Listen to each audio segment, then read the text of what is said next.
सोचो, एक ऐसी दुनिया जो हमारे सूरज से इतनी दूर है कि उसकी रोशनी वहां तक पहुंचने में 5 घंटे से भी ज्यादा समय लगाती है। एक ऐसी जगह जहां तापमान -230 डिग्री सेल्सियस तक गिर जाता है, इतना ठंडा कि अगर तुम वहां पानी लेकर जाओ तो वो पलक झपकते ही पत्थर जैसा जम जाएगा। और सबसे दिमाग हिला देने वाली बात, उस दुनिया पर 1 साल पूरा होने में हमारी धरती के 248 साल लगते हैं। यानी अगर तुम वहां पैदा होते तो शायद तुम्हारा पहला जन्मदिन भी कभी नहीं आता। ये है प्लूटो, एक रहस्यमयी दुनिया जो कभी हमारे सोलर सिस्टम का 9वां ग्रह हुआ करता था, लेकिन आज इसे ग्रह नहीं माना जाता। तो आखिर प्लूटो के साथ ऐसा क्या हुआ? क्यों इसे डिमोट कर दिया गया? और क्या वहाँ जिंदगी हो सकती है? चलिए शुरू करते हैं। अगर तुमने कभी रात के आसमान में तारे देखे हैं तो तुम्हें अंदाजा होगा कि हमारा सोलर सिस्टम कितना विशाल है। सूरज के चारों ओर 8 ग्रह घूमते हैं: मर्क्यूरी,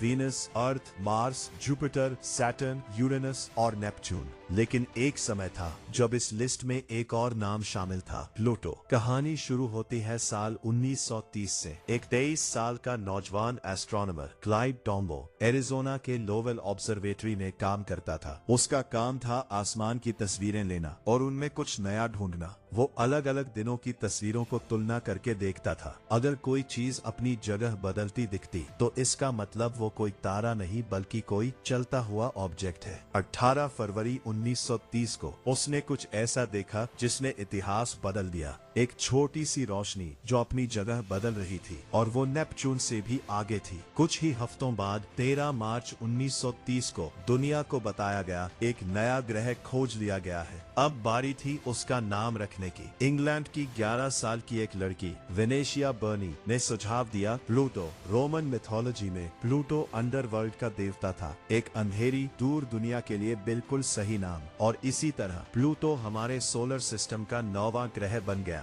लेकिन कहानी यही खत्म नहीं होती। साल 2006 में इंटरनेशनल एस्ट्रोनॉमिकल यूनियन ने एक ऐतिहासिक फैसला लिया। उन्होंने तय किया कि प्लूटो अब ग्रह नहीं रहेगा, क्योंकि एक ग्रह बनने के लिए 3 शर्तें जरूरी हैं। वो सूरज के चारों ओर घूमे, उसका आकार गोल हो, उसने अपने आसपास की कक्षा ऑर्बिट को साफ किया हो। प्लूटो पहली 2 शर्तें पूरी करता है, लेकिन तीसरी में फेल हो जाता है। वो काइपर बेल्ट में घूमता है, जहां उसके जैसे हजारों ऑब्जेक्ट्स मौजूद हैं। इसलिए उसे ड्वार्फ प्लेनेट बना दिया गया। अब जानते हैं प्लूटो को खास क्या बनाता है। सबसे पहले इसका साइज। प्लूटो इतना छोटा है कि हमारा चांद भी उससे बड़ा है। दूसरी बात, प्लूटो का दिल। 2015 में नासा के न्यू होराइजन्स मिशन ने इसकी तस्वीरें भेजी और उसमें एक दिल के आकार का विशाल क्षेत्र दिखा। इसे टॉम्बॉग रीजियो कहा जाता है। तीसरी बात, इसकी अजीब ऑर्बिट। कभी कभी प्लूटो नेपच्यून से भी ज्यादा सूरज के करीब आ जाता है। चौथी बात, इसके 5 चांद। सबसे बड़ा है चारोन, जो इतना बड़ा है कि कुछ वैज्ञानिक इसे डबल प्लैनेट सिस्टम मानते हैं। पांचवी बात, यहाँ बर्फ के पहाड़ हैं, लेकिन ये पानी की नहीं बल्कि नाइट्रोजन और मीथेन की बर्फ है। छठी बात, इसका एटमॉस्फेयर बहुत पतला, और सबसे दिलचस्प, ये बदलता रहता है जैसे प्लूटो सांस ले रहा हो। सातवीं बात, इसका रंग। प्लूटो